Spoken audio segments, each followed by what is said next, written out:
Now let us try to apply whatever the knowledge we have gained by solving the NCERT problems. So see exercise 1.1. First question. Which of the following are sets? Justify your answer.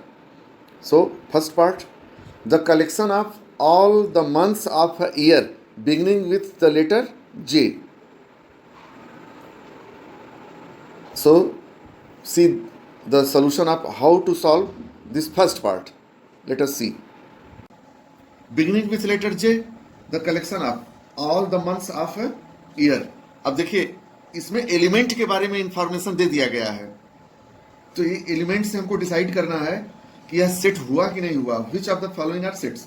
तो first part में अगर आप देखेंगे तो हम कह सकते हैं कि यह एक, क्योंकि ये सेट क्या होगा, all the months of a year beginning with letter J. तो जे का मतलब क्या हुआ, जनवरी एंड जून, जुलाई. तो यहां तो क्लियर है कि ये सेट हो गया. This second part, the collection of 10 most talented writers of India. Now see,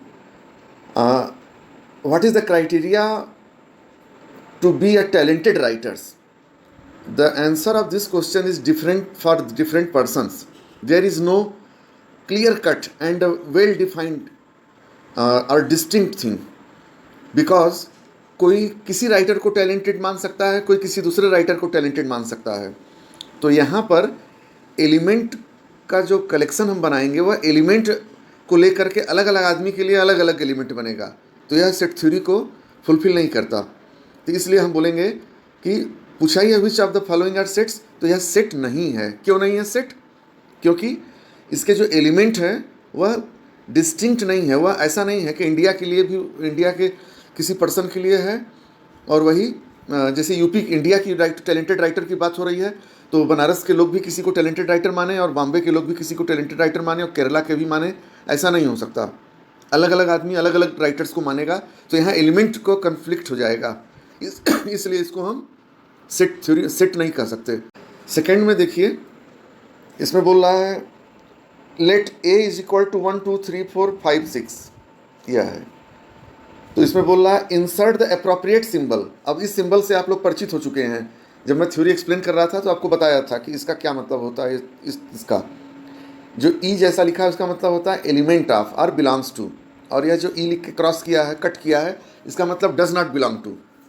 तो 5 देखिए ए का मेंबर है क्या, 5 is an element of set ए.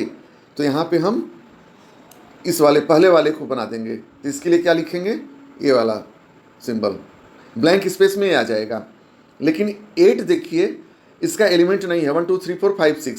तो इसलिए हम इसको लिखेंगे 8 is not an element of A. 8 is not an element of set ए. ठीक है, बाकी इसी तरह आप खुद कर सकते हैं. थर्ड वाला क्वेश्चन किया जाए. Write the following sets in roster form. You know what is the meaning of roster form. Okay, so let us see the solution. 3. First, A is equal to, या A is a set of all x. देखिए इसको पढ़ा कैसे जाएगा ये भी आप सीख लीजिए. वीडियो को पॉज करके अच्छे से नोट कर लीजिएगा ताकि नोटेशन को आप अच्छे से रीड कर सकें. A is a set of all x such that, ये कॉलन जो है such that का है, such that x is an integer.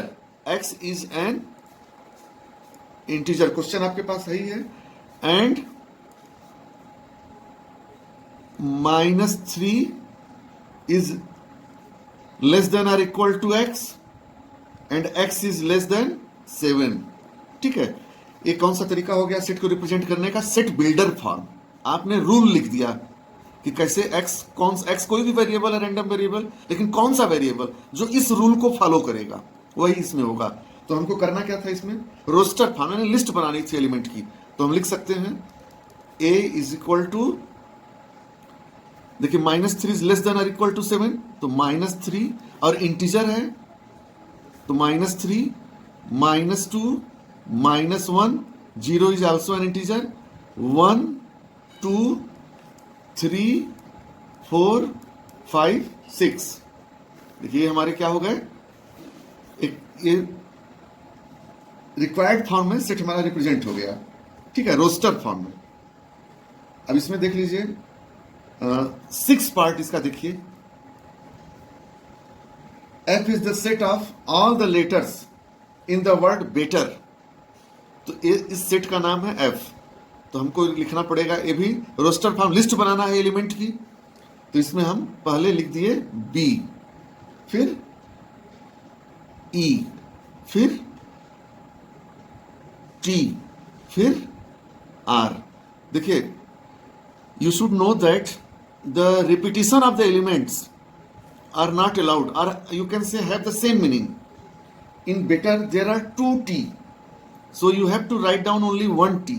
अगर आप 2 T भी लिखते तो it is as equal as 1 T। Repeat नहीं करते एलिमेंट को, और इसमें सीक्वेंस फॉलो नहीं होता। इंग्लिश अल्फाबेट में R पहले अपीयर होगा, T उसके बाद आएगा। इसमें सीक्वेंस का कोई मतलब नहीं है। कोई स्टूडेंट ऐसे भी लिख सकता है R E B T, इस सबका एक ही मतलब है। इस सीक्वेंस में एलिमेंट का कोई सीक्वेंस नहीं होता, एलिमेंट को हम लोग रिपीट नहीं करते। One element appears once